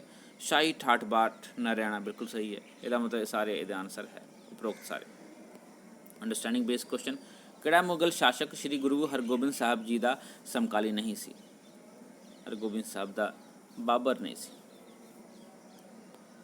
ਅੱਗੇ ਚੱਲਦੇ ਹਾਂ। ਸ਼੍ਰੀ ਗੁਰੂ ਹਰਗੋਬਿੰਦ ਸਾਹਿਬ ਜੀ ਨੇ ਘੁੜਸਵਾਰੀ ਤੇ ਧਾਰਮਿਕ ਸਿੱਖਿਆ ਡੈਸ਼ ਤੋਂ ਪ੍ਰਾਪਤ ਕੀਤੀ ਸੀ? ਬਾਬਾ ਬੁੱਢਾ ਜੀ ਤੋਂ ਪ੍ਰਾਪਤ ਕੀਤੀ ਸੀ। ਅਗਲਾ ਪ੍ਰਸ਼ਨ ਹੈ, ਆਪਣੀ ਸੈਨਿਕ ਸ਼ਕਤੀ ਮਜ਼ਬੂਤ ਕਰਨ ਲਈ ਗੁਰੂ ਹਰਗੋਬਿੰਦ ਸਾਹਿਬ ਜੀ ਨੇ ਸੰਗਤ ਨੂੰ ਡੈਸ਼ ਭੇਂਟ ਕਰਨ ਲਈ ਕਿਹਾ? ਸ਼ਾਸਤਰ ਤੇ ਘੋੜੇ। ਸ਼੍ਰੀ ਗੁਰੂ ਹਰਗੋਬਿੰਦ ਸਾਹਿਬ ਜੀ ਨੇ ਆਪਣਾ ਉੱਤਰਾਧਿਕਾਰੀ ਆਪਣੇ ਪੋਤੇ ਹਰ ਰਾਏ ਨੂੰ ਨਿਯੁਕਤ ਕੀਤਾ ਜੋ ਸਿੱਖਾਂ ਦੇ 7ਵੇਂ ਗੁਰੂ ਬਣੇ, ਸਹੀ ਹੈ। ਸ਼੍ਰੀ ਗੁਰੂ ਹਰਗੋਬਿੰਦ ਸਾਹਿਬ ਜੀ ਦੇ ਸਮੇਂ ਡੈਸ਼ ਸਿੱਖਾਂ ਦੀ ਰਾਜਨੀਤਿਕ ਗਤੀਵਿਧੀਆਂ ਦਾ ਕੇਂਦਰ ਬਣ ਗਿਆ ਸੀ? ਅਕਾਲ ਤਖਤ ਸਾਹਿਬ। ਅਗਲਾ ਪ੍ਰਸ਼ਨ ਹੈ, ਸ਼੍ਰੀ ਗੁਰੂ ਹਰਗੋਬਿੰਦ ਸਾਹਿਬ ਜੀ ਦਾ ਵਸਾਇਆ ਨਗਰ ਕਿਰਤਪੁਰ ਅੱਜ ਕੱਲ੍ਹ ਕਿਹੜੇ ਜ਼ਿਲ੍ਹੇ ਵਿੱਚ ਹੈ? ਕਿਰਤਪੁਰ ਸਾਹਿਬ ਰੋਪੜ ਦੇ ਵਿੱਚ ਸਥਿਤ ਹੈ। ਸ਼੍ਰੀ ਗੁਰੂ ਹਰਗੋਬਿੰਦ ਸਾਹਿਬ ਦੁਆਰਾ ਸ਼ੁਰੂ ਕੀਤੀ ਗਈ ਵੀਰ ਰੱਸੀ ਵਾਰਾਂ ਗਾਉਣ ਦੀ ਪ੍ਰਥਾ, ਵੀਰ ਰੱਸੀ ਵਾਰ ਜਿਹੜੇ ਗਾਉਂਦੇ ਆ ਨਾ, ਇਹਦੇ ਲਈ ਕੰਪੀਟੀਸ਼ਨ ਵੀ ਹੁੰਦੇ ਕਾਲਜਾਂ ਵਗੈਰਾ 'ਚ, ਯੂਨੀਵਰਸਿਟੀ 'ਚ, ਅੱਜ ਕੱਲ੍ਹ ਵੀ ਜਾਰੀ ਹੈ, ਬਿਲਕੁਲ ਸਹੀ ਹੈ। ਲਹਿਰਾਂ, ਜਿੱਥੇ ਸ਼੍ਰੀ ਗੁਰੂ ਹਰਗੋਬਿੰਦ ਸਾਹਿਬ ਨੇ ਮੁਗਲ ਨਾਲ 1634 ਵਿੱਚ ਲੜਾਈ ਲੜੀ, ਲਹਿਰਾ ਲੜੀ ਸੀ, ਉਹ ਆਧੁਨਿਕ ਪੰਜਾਬ ਦੇ ਜ਼ਿਲ੍ਹਾ ਬਠਿੰਡਾ ਵਿੱਚ ਸਥਿਤ ਹੈ, ਬਿਲਕੁਲ ਸਹੀ ਹੈ ਬਠਿੰਡਾ। ਮੇਰੇ ਖਿਆਲ ਨਾਲ ਇਹੀ ਉਹ ਜਗ੍ਹਾ ਜਿਸ ਨੂੰ ਲਹਿਰਾ ਗਾਗਾ ਵੀ ਕਿਹਾ ਜਾਂਦਾ ਹੈ, ਲਹਿਰਾ। ਆਧੁਨਿਕ ਸਮੇਂ ਵਿੱਚ ਕਿਸ ਕਥਨ ਤੋਂ ਸਿੱਖ ਕੌਮ ਦੇ ਨਾਮ ਪਰੰਪਰਾ ਅਨੁਸਾਰ ਹੁਕਮਨਾਮੇ ਜਾਰੀ ਕੀਤੇ ਜਾਂਦੇ ਹਨ? ਸ਼੍ਰੀ ਅਕਾਲ ਤਖਤ ਸਾਹਿਬ ਤੋਂ। ਅਗਲਾ ਪ੍ਰਸ਼ਨ ਹੈ, ਸ਼੍ਰੀ ਅਕਾਲ ਤਖਤ ਸਾਹਿਬ ਦੀ ਇਮਾਰਤ ਸ਼੍ਰੀ ਹਰਿਮੰਦਰ ਸਾਹਿਬ ਦੇ ਬਿਲਕੁਲ ਸਾਹਮਣੇ ਬਣੀ ਹੋਈ ਹੈ, ਬਿਲਕੁਲ ਸਹੀ ਹੈ। ਨੌਲੇਜ ਬੇਸਡ ਪ੍ਰਸ਼ਨ ਹੈ ਅਗਲੇ, ਅੱਗੇ ਚੱਲਦੇ ਹਾਂ ਇਹਦੇ ਵਿੱਚੋਂ ਹੀ। ਨੈਕਸਟ, ਸ਼੍ਰੀ ਗੁਰੂ ਹਰਰਾਏ ਸਾਹਿਬ ਜੀ ਬਾਰੇ ਕਿਹੜਾ ਕਥਨ ਸਹੀ ਨਹੀਂ ਹੈ? ਕਿ ਉਹ ਅਕਬਰ ਦੇ ਸਮਕਾਲੀਨ ਸਨ। ਅਗਲਾ ਪ੍ਰਸ਼ਨ ਹੈ, ਸ਼੍ਰੀ ਗੁਰੂ ਹਰਿਰਾਏ ਸਾਹਿਬ ਜੀ ਸਮੇਂ ਕਿਹੜੇ ਪ੍ਰਸਿੱਧ ਵਿਅਕਤੀਆਂ ਨੇ ਸਿੱਖ ਧਰਮ ਵਿੱਚ ਪ੍ਰਵੇਸ਼ ਕੀਤਾ ਸੀ? ਭਾਈ ਸੰਗਤਿਆ ਜੀ ਨੇ, ਭਾਈ ਗਿਰ ਜੀ ਨੇ, ਭਾਈ ਗੋਂਦਾ ਜੀ ਨੇ, ਉਪਰੋਕਤ ਸਾਰਿਆਂ ਨੇ। ਅਗਲਾ ਪ੍ਰਸ਼ਨ ਹੈ, ਸ਼੍ਰੀ ਗੁਰੂ ਹਰਿਕ੍ਰਿਸ਼ਨ ਜੀ ਨੂੰ ਬਾਲ ਗੁਰੂ ਕਿਉਂ ਕਿਹਾ ਜਾਂਦਾ ਹੈ? ਗੁਰੂ ਹਰਿਕ੍ਰਿਸ਼ਨ ਜੀ 5 ਸਾਲ ਦੀ ਉਮਰ ਵਿੱਚ ਗੁਰੂ ਬਣੇ ਸਨ। ਬਿਲਕੁਲ ਸਹੀ ਹੈ। ਸ਼੍ਰੀ ਗੁਰੂ ਹਰਿਕ੍ਰਿਸ਼ਨ ਜੀ ਕੇਵਲ 8 ਸਾਲ ਦੀ ਉਮਰ ਵਿੱਚ ਜੋਤੀ ਜੋਤ ਸਮਾ ਗਏ ਸਨ। ਇਹ ਵੀ ਬਿਲਕੁਲ ਸਹੀ ਹੈ। ਇਹਦਾ ਮਤਲਬ ਉਪਰੋਕਤ ਦੋਵੇਂ। ਅਗਲਾ ਪ੍ਰਸ਼ਨ ਹੈ, ਸ਼੍ਰੀ ਗੁਰੂ ਹਰਿਕ੍ਰਿਸ਼ਨ ਜੀ ਨੇ ਔਰੰਗਜ਼ੇਬ ਨਾਲ ਮੁਲਾਕਾਤ ਕਿਉਂ ਨਹੀਂ ਕੀਤੀ?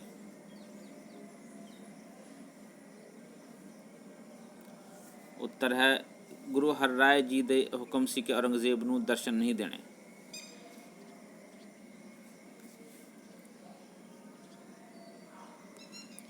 ਅਗਲਾ ਪ੍ਰਸ਼ਨ, ਸ਼੍ਰੀ ਗੁਰੂ ਹਰਿਰਾਏ ਜੀ ਦੁਆਰਾ ਸਥਾਪਿਤ ਬਖਸ਼ਿਸ਼ਾਂ ਕੀ ਸਨ? ਸਿੱਖ ਧਰਮ ਦੇ ਵਿਕਾਸ ਲਈ ਸਥਾਪਿਤ ਕੇਂਦਰ। ਸ਼੍ਰੀ ਗੁਰੂ ਹਰਿਰਾਏ ਜੀ ਸਿਰਫ 31 ਸਾਲ ਦੀ ਉਮਰ ਵਿੱਚ ਜੋਤੀ ਜੋਤ ਸਮਾ ਗਏ। ਸਹੀ ਹੈ। ਅਗਲਾ ਪ੍ਰਸ਼ਨ ਹੈ, ਗੁਰੂ ਹਰਿਕ੍ਰਿਸ਼ਨ ਜੀ ਦਿੱਲੀ ਵਿਖੇ ਰਾਜਾ ਮਾਨ ਸਿੰਘ ਦੇ ਬੰਗਲੇ ਵਿੱਚ ਰੁਕੇ ਸਨ।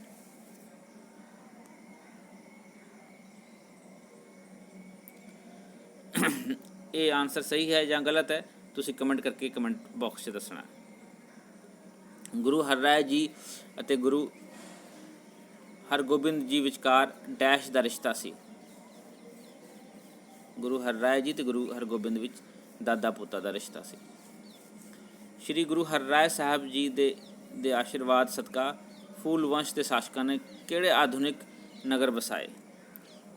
ਫੂਲ ਵੰਸ਼ ਵਾਲੇ ਨੇ ਨਾਭਾ ਵਸਾਇਆ, ਜੀਂਦ ਵਸਾਇਆ, ਪਟਿਆਲਾ ਵਸਾਇਆ। ਯਸ, ਸਾਰੇ ਵਸਾਏ। ਸ਼੍ਰੀ ਗੁਰੂ ਹਰਿਰਾਏ ਸਾਹਿਬ ਜੀ ਨੇ ਜਿਸ ਫੂਲ ਵੰਸ਼ ਨੂੰ ਆਸ਼ੀਰਵਾਦ ਦਿੱਤਾ ਸੀ, ਉਸ ਵੰਸ਼ ਨਾਲ ਸੰਬੰਧਿਤ ਕੌਣ ਪੰਜਾਬ ਦਾ ਮੁੱਖ ਮੰਤਰੀ ਬਣਿਆ? ਫੂਲ ਵੰਸ਼ ਤੋਂ ਕੈਪਟਨ ਅਮਰਿੰਦਰ ਸਿੰਘ। ਅਗਲਾ ਐਪਲੀਕੇਸ਼ਨ ਬੇਸਡ ਕੁਐਸਚਨ ਹੈ, ਸ਼੍ਰੀ ਗੁਰੂ ਹਰਿਰਾਏ ਸਾਹਿਬ ਜੀ ਦੁਆਰਾ ਕੀਤੇ ਗਏ ਕਿਸ ਕੰਮ ਨੂੰ ਸੰਯੁਕਤ ਰਾਸ਼ਟਰ ਸੰਘ ਦੀ ਏਜੰਸੀ ਯੂਨੈਪ ਵਿਸ਼ਵ ਪੱਧਰ 'ਤੇ ਕਰ ਰਹੀ ਹੈ? ਜੰਗਲਾਂ ਜੀਵਾਂ ਦਾ ਸੰਭਾਲ। ਬਿਲਕੁਲ ਸਹੀ ਹੈ।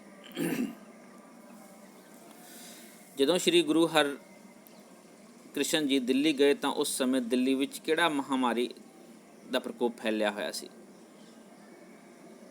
ਜਿਵੇਂ ਹੁਣ ਕੋਵਿਡ ਦਾ ਫੈਲਿਆ ਹੋਇਆ ਹੈ, ਤਾਂ ਉਸ ਵੇਲੇ ਚੇਚਕ ਫੈਲਿਆ ਹੋਇਆ ਸੀ, ਜਿਸ ਨੂੰ ਆਪਾਂ ਮਾਤਾ ਵੀ ਕਹਿੰਦੇ ਹਾਂ। ਅੱਗੇ ਹੈ, ਸ਼੍ਰੀ ਗੁਰੂ ਹਰਿਕ੍ਰਿਸ਼ਨ ਜੀ ਦਿੱਲੀ ਵਿਖੇ ਰਾਜਾ ਜੈ ਸਿੰਘ ਦੇ ਜਿਸ ਬੰਗਲੇ ਵਿੱਚ ਠਹਿਰੇ ਸਨ, ਉਸ ਨੂੰ ਅੱਜ ਕੱਲ੍ਹ ਕਿਸ ਨਾਮ ਨਾਲ ਜਾਣਿਆ ਜਾਂਦਾ ਹੈ? ਗੁਰਦੁਆਰਾ ਬੰਗਲਾ ਸਾਹਿਬ। ਬਿਲਕੁਲ ਸਹੀ ਹੈ। ਅਤੇ ਪਿੱਛੇ ਜਿਹੜਾ ਮੈਂ ਤੁਹਾਨੂੰ ਕੰਮ ਦਿੱਤਾ ਸੀ, ਉਹਦਾ ਉੱਤਰ ਵੀ ਤੁਹਾਨੂੰ ਮਿਲ ਗਿਆ ਹੈ। ਸ਼੍ਰੀ ਗੁਰੂ ਹਰਿਕ੍ਰਿਸ਼ਨ ਜੀ ਨੇ ਜਿਸ ਥਾਂ ਝੱਜੂ ਨਾਮੀ ਵਿਅਕਤੀ ਤੋਂ ਸ਼੍ਰੀ ਭਗਵਤ ਗੀਤਾ ਦੇ ਸਲੋਕਾਂ ਦਾ ਅਰਥ ਕਰਵਾਏ ਸਨ, ਅੱਜ ਕੱਲ੍ਹ ਉਹ ਸਥਾਨ ਕਿੱਥੇ ਹੈ? ਉਹ ਪੰਜੋਖੜਾ ਹਰਿਆਣੇ ਵਿੱਚ ਸਥਿਤ ਹੈ। ਪੰਜੋਖੜਾ।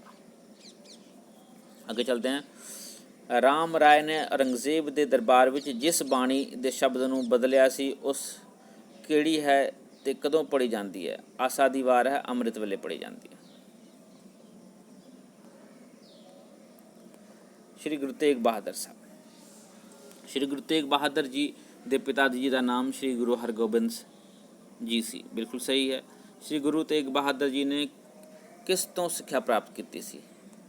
ਭਾਈ ਗੁਰਦਾਸ ਤੋਂ, ਭਾਈ ਬੁੱਢਾ ਜੀ ਤੋਂ, ਜਾਂ ਉਪਰੋਕਤ ਸਾਰਿਆਂ ਤੋਂ। ਸ਼੍ਰੀ ਗੁਰੂ ਤੇਗ ਬਹਾਦਰ ਜੀ ਦੀ ਪਤਨੀ ਦਾ ਨਾਮ ਮਾਤਾ ਗੁਜਰੀ ਜੀ ਸੀ। ਸਹੀ ਹੈ। ਗੁਰੂ ਲਾਦੇ ਰੇ ਤੋਂ ਕੀ ਭਾਵ ਹੈ?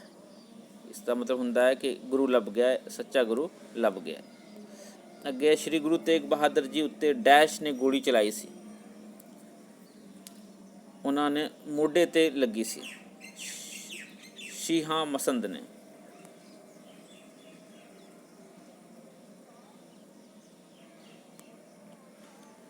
ਅਗਲਾ ਪ੍ਰਸ਼ਨ ਹੈ, ਸ਼੍ਰੀ ਗੁਰੂ ਤੇਗ ਬਹਾਦਰ ਜੀ ਨੇ ਮਾਖੋਵਾਲ ਵਿਖੇ ਨਵਾਂ ਨਗਰ ਚੱਕ ਨਾਨਕੀ ਵਸਾਇਆ ਹੈ, ਜਿਸ ਦਾ ਸ਼੍ਰੀ ਗੋਬਿੰਦ ਸਿੰਘ ਜੀ ਨੇ ਬਾਅਦ ਵਿੱਚ ਨਾਂ ਅਨੰਦਪੁਰ ਰੱਖਿਆ। ਚੱਕ ਨਾਨਕੀ ਦਾ ਹੀ ਨਾਂ ਹੈ ਅਨੰਦਪੁਰ ਸਾਹਿਬ। ਸਹੀ ਹੈ। ਰੋਪੜ ਜ਼ਿਲ੍ਹੇ 'ਚ ਸਥਿਤ ਹੈ। ਤੁਹਾਨੂੰ ਪਤਾ ਹੋਏਗਾ, ਤੁਸੀਂ ਗਏ ਹੋਵੋਗੇ, ਕਈ ਤੁਹਾਡੇ 'ਚ ਗਏ ਹੋਣਗੇ ਉੱਥੇ, ਮੈਂ ਵੀ ਗਿਆ। ਪ੍ਰਯਾਗ ਦੀ ਯਾਤਰਾ ਤੋਂ ਬਾਅਦ ਸ਼੍ਰੀ ਗੁਰੂ ਤੇਗ ਬਹਾਦਰ ਜੀ ਡੈਸ਼ ਪਹੁੰਚੇ, ਜੋ ਹਿੰਦੂਆਂ ਦਾ ਇੱਕ ਪ੍ਰਸਿੱਧ ਤੀਰਥ ਸਥਾਨ ਸੀ, ਬਨਾਰਸ। ਪ੍ਰਯਾਗ ਨੂੰ ਇਲਾਹਾਬਾਦ ਕਿਹਾ ਜਾਂਦਾ ਹੈ ਅਤੇ ਹੁਣ ਪ੍ਰਯਾਗਰਾਜ ਦੁਬਾਰਾ ਤੋਂ ਨਾਂ ਬਣਾਇਆ ਗਿਆ ਉਹਦਾ। ਅੱਗੇ ਹੈ, ਸ਼੍ਰੀ ਗੁਰੂ ਤੇਗ ਬਹਾਦਰ ਜੀ ਨੇ ਪੰਜਾਬ ਦੇ ਮਾਲਵਾ ਖੇਤਰ ਵਿੱਚ ਸਿੱਖ ਧਰਮ ਦਾ ਬਹੁਤ ਪ੍ਰਚਾਰ ਕੀਤਾ, ਜਿਸ ਕਰਕੇ ਉਹਨਾਂ ਨੂੰ ਡੈਸ਼ ਵੀ ਕਿਹਾ ਜਾਂਦਾ ਹੈ, ਮਾਲਵਾ ਰਤਨ ਵੀ ਕਿਹਾ ਜਾਂਦਾ ਹੈ। ਅਗਲਾ ਪ੍ਰਸ਼ਨ ਹੈ, ਸ਼੍ਰੀ ਗੁਰੂ ਤੇਗ ਬਹਾਦਰ ਜੀ ਕੋਲ ਆਏ ਕਸ਼ਮੀਰੀ ਪੰਡਤਾਂ ਦੀ ਅਗਵਾਈ ਕਰਨ ਵਾਲਾ ਕਿਰਪਾ ਰਾਮ ਦੱਤ ਅੰਮ੍ਰਿਤ ਛਕਣ ਤੋਂ ਬਾਅਦ ਭਾਈ ਕਿਰਪਾ ਸਿੰਘ ਬਣ ਗਿਆ ਅਤੇ ਚਮਕੌਰ ਦੀ ਲੜਾਈ ਵਿੱਚ ਸ਼ਹੀਦ ਹੋਇਆ। ਸਹੀ, ਕਿਰਪਾ ਰਾਮ ਦੱਤ ਤੇ ਚਮਕੌਰ ਦੀ ਲੜਾਈ ਸਹੀ ਹੈ। ਅੱਗੇ ਹੈ, ਕਿਹੜਾ ਸਿੱਖ ਸ਼੍ਰੀ ਗੁਰੂ ਤੇਗ ਬਹਾਦਰ ਜੀ ਨਾਲ ਸ਼ਹੀਦ ਨਹੀਂ ਹੋਇਆ ਸੀ? ਭਾਈ ਜੀਵਨ ਸਿੰਘ। ਇਸ ਦਾ ਮਤਲਬ ਹੈ ਭਾਈ ਮਤਾ ਦਾਸ ਸ਼ਹੀਦ ਹੋਏ, ਭਾਈ ਸਤੀ ਦਾਸ ਤੇ ਭਾਈ ਦਿਆਲ ਜੀ। ਰਾਈਟ। ਅਗਲਾ ਪ੍ਰਸ਼ਨ ਹੈ, ਸ਼੍ਰੀ ਗੁਰੂ ਤੇਗ ਬਹਾਦਰ ਜੀ ਦੇ ਸ਼ਹੀਦੀ ਸਥਾਨ ਨੂੰ ਅੱਜ ਕੱਲ੍ਹ ਕਿਸ ਨਾਮ ਨਾਲ ਜਾਣਿਆ ਜਾਂਦਾ ਹੈ? ਸ਼ੀਸ਼ਗੰਜ ਸਾਹਿਬ ਹੈ, ਗੁਰਦੁਆਰਾ ਸ਼ੀਸ਼ਗੰਜ ਸਾਹਿਬ ਬਣਿਆ ਹੋਇਆ, ਤੁਹਾਨੂੰ ਪਤਾ ਹੈ, ਦਿੱਲੀ ਵਿੱਚ।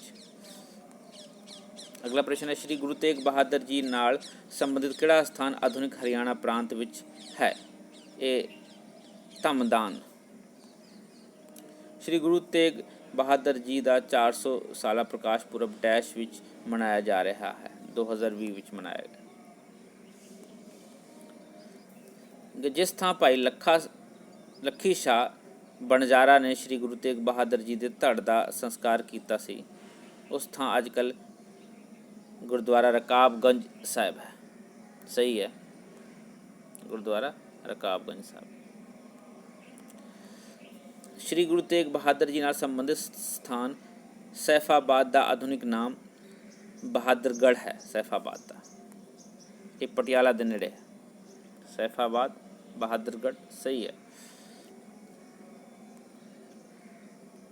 ਅਗਲਾ ਪ੍ਰਸ਼ਨ ਹੈ, ਸ਼੍ਰੀ ਗੁਰੂ ਗੋਬਿੰਦ ਸਿੰਘ ਜੀ, ਅਗਲਾ ਚੈਪਟਰ ਨੌਲੇਜ ਬੇਸ ਕੁਐਸਚਨ ਹੈ। ਸ਼੍ਰੀ ਗੋਬਿੰਦ ਸਿੰਘ ਜੀ ਨੇ ਜ਼ਫਰਨਾਮਾ ਕਿਹੜੀ ਭਾਸ਼ਾ ਵਿੱਚ ਲਿਖੀ ਹੈ? ਜ਼ਫਰਨਾਮਾ ਫਾਰਸੀ ਵਿੱਚ ਲਿਖੀ ਹੈ। ਨਾਦੌਣ ਦੀ ਲੜਾਈ ਨੂੰ ਪੂਰਬ ਖਾਲਸਾ ਕਾਲ ਵਿੱਚ ਲੜੀ ਗਈ ਸੀ? ਬਿਲਕੁਲ ਸਹੀ ਹੈ, ਨਾਦੌਣ ਦੀ ਲੜਾਈ ਪੂਰਬ ਖਾਲਸਾ ਕਾਲ ਵਿੱਚ ਲੜੀ ਗਈ ਸੀ। ਸ਼੍ਰੀ ਗੁਰੂ ਗੋਬਿੰਦ ਸਿੰਘ ਜੀ ਨੇ ਘੋੜਸਵਾਰੀ ਅਤੇ ਸ਼ਾਸਤਰ ਚਲਾਉਣ ਦੀ ਸਿੱਖਿਆ ਡੈਸ਼ ਤੋਂ ਪ੍ਰਾਪਤ ਕੀਤੀ ਸੀ? ਬਜਰ ਸਿੰਘ ਰਾਜਪੂਤ ਤੋਂ। ਪੰਜ ਪਿਆਰਿਆਂ ਬਾਰੇ ਕਿਹੜਾ ਕਥਨ ਸਹੀ ਹੈ? ਕਿ ਭਾਈ ਦਇਆ ਸਿੰਘ ਲਾਹੌਰ ਦੇ ਵਾਸੀ ਸਨ? ਸਹੀ ਹੈ। ਭਾਈ ਧਰਮ ਸਿੰਘ ਹਸਤਨਾਪੁਰ ਯਾਨੀ ਕਿ ਦਿੱਲੀ ਦੇ ਵਾਸੀ ਸਨ? ਬਿਲਕੁਲ ਸਹੀ ਹੈ। ਭਾਈ ਮੋਹਕਮ ਸਿੰਘ, ਭਾਈ ਸਾਹਿਬ ਸਿੰਘ ਅਤੇ ਭਾਈ ਹਿੰਮਤ ਸਿੰਘ ਚਮਕੌਰ ਦੀ ਜੰਗ ਵਿੱਚ ਸ਼ਹੀਦ ਹੋਏ ਸਨ? ਇਹ ਵੀ ਸਹੀ ਹੈ।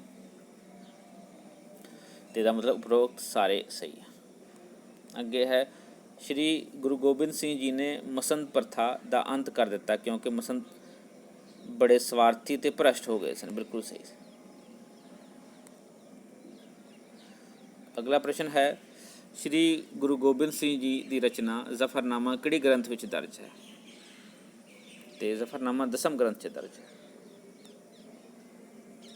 ਅਗਲਾ ਪ੍ਰਸ਼ਨ ਹੈ, ਸ਼੍ਰੀ ਗੁਰੂ ਗੋਬਿੰਦ ਸਿੰਘ ਜੀ ਦੇ ਜੀਵਨ ਦੀ ਪਹਿਲੀ ਲੜਾਈ ਭੰਗਾਣੀ ਦੀ ਲੜਾਈ 1688 ਵਿੱਚ ਲੜੀ ਗਈ ਸੀ, ਜੋ ਪੂਰਵ ਖਾਲਸਾ ਕਾਲ ਵਿੱਚ ਲੜੀ ਗਈ ਸੀ? ਬਿਲਕੁਲ ਸਹੀ ਹੈ। ਕਿਹੜਾ ਮੁਗਲ ਬਾਦਸ਼ਾਹ ਸ਼੍ਰੀ ਗੋਬਿੰਦ ਸਿੰਘ ਜੀ ਦਾ ਸ਼੍ਰੀ ਗੁਰੂ ਗੋਬਿੰਦ ਸਿੰਘ ਜੀ ਦਾ ਸਮਕਾਲੀ ਨਹੀਂ ਸੀ? ਬਾਬਰ ਨਹੀਂ ਸੀ, ਔਰੰਗਜ਼ੇਬ ਸੀ, ਬਹਾਦਰ ਸ਼ਾਹ ਸੀ, ਤੇ ਉਪਰੋਕਤ ਸਾਰੇ ਓਕੇ, ਬਾਬਰ ਨਹੀਂ ਸੀ।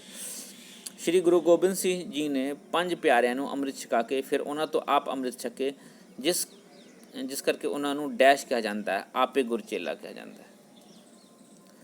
ਸਾਹਿਬਜ਼ਾਦਾ ਅਜੀਤ ਸਿੰਘ ਤੇ ਸਾਹਿਬਜ਼ਾਦਾ ਜੁਝਾਰ ਸਿੰਘ ਕਿਸ ਲੜਾਈ ਵਿੱਚ ਸ਼ਹੀਦ ਹੋਏ? ਇਹ ਚਮਕੌਰ ਦੀ ਲੜਾਈ ਵਿੱਚ ਸ਼ਹੀਦ। ਅਗਲਾ ਪ੍ਰਸ਼ਨ ਹੈ, ਸ਼੍ਰੀ ਗੁਰੂ ਗੋਬਿੰਦ ਸਿੰਘ ਜੀ ਦਾ ਜਨਮ ਸਥਾਨ ਪਟਨਾ ਅੱਜ ਕੱਲ੍ਹ ਕਿਹੜੇ ਪ੍ਰਾਂਤ ਵਿੱਚ ਸਥਿਤ ਹੈ? ਬਿਹਾਰ ਦੇ ਵਿੱਚ ਸਥਿਤ ਹੈ। ਸ਼੍ਰੀ ਗੁਰੂ ਗੋਬਿੰਦ ਸਿੰਘ ਜੀ ਨੇ ਜਿਸ ਥਾਂ ਖਾਲਸਾ ਪੰਥ ਦੀ ਸਿਰਜਣਾ ਕੀਤੀ ਉਸ ਨੂੰ ਅੱਜ ਕੱਲ੍ਹ ਡੈਸ਼ ਕਿਹਾ ਜਾਂਦਾ ਹੈ? ਤਖਤ ਸ਼੍ਰੀ ਕੇਸਗੜ੍ਹ ਸਾਹਿਬ ਕਿਹਾ ਜਾਂਦਾ ਹੈ। ਅਗਲਾ ਪ੍ਰਸ਼ਨ ਹੈ, ਸ਼੍ਰੀ ਗੁਰੂ ਗੋਬਿੰਦ ਸਿੰਘ ਜੀ ਨੇ ਜਿਸ ਥਾਂ ਆਦਿ ਗ੍ਰੰਥ ਵਿੱਚ ਸ਼੍ਰੀ ਗੁਰੂ ਤੇਗ ਬਹਾਦਰ ਜੀ ਦੀ ਬਾਣੀ ਦਰਜ ਕਰਵਾਈ ਉਸ ਨੂੰ ਅੱਜ ਕੱਲ੍ਹ ਡੈਸ਼ ਕਿਹਾ ਜਾਂਦਾ, ਉਸ ਨੂੰ ਅੱਜ ਕੱਲ੍ਹ ਤਖਤ ਸ੍ਰੀ ਦਮਦਮਾ ਸਾਹਿਬ ਕਿਹਾ ਜਾਂਦਾ ਹੈ। ਅਗਲਾ ਪ੍ਰਸ਼ਨ ਹੈ, ਗੁਰੂ ਗੋਬਿੰਦ ਸਿੰਘ ਜੀ ਨੇ ਆਪਣੀ ਅੰਤਮ ਜੰਗ ਖਿਦਰਾਣਾ ਵਿਖੇ ਲੜੀ, ਜਿਸ ਨੂੰ ਅੱਜ ਕੱਲ੍ਹ ਸ਼੍ਰੀ ਮੁਕਤਸਰ ਸਾਹਿਬ ਕਿਹਾ ਜਾਂਦਾ। ਬਿਲਕੁਲ ਸਹੀ ਹੈ।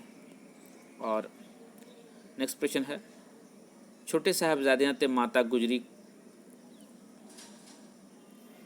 ਗੁਜਰ ਕੌਰ ਜੀ ਦੇ ਸ਼ਹੀਦੀ ਸਮਾਗਮ ਹਰ ਸਾਲ 11, 12 ਤੇ 13 ਪੋਹ ਨੂੰ ਸ਼੍ਰੀ ਫਤਿਹਗੜ੍ਹ ਸਾਹਿਬ ਵਿਖੇ ਮਨਾਇਆ ਜਾਂਦਾ ਹੈ, ਵਿਖੇ ਹੁੰਦਾ ਹੈ।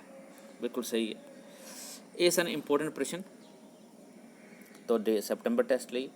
ਉਮੀਦ ਹੈ ਕਿ ਤੁਸੀਂ ਵਧੀਆ ਤਰੀਕੇ ਨਾਲ ਤਿਆਰੀ ਕਰਕੇ ਆਪਣਾ ਪੇਪਰ ਦਿਓਗੇ। ਤੁਹਾਨੂੰ ਸਭ ਨੂੰ ਸ਼ੁਭ ਕਾਮਨਾਵਾਂ।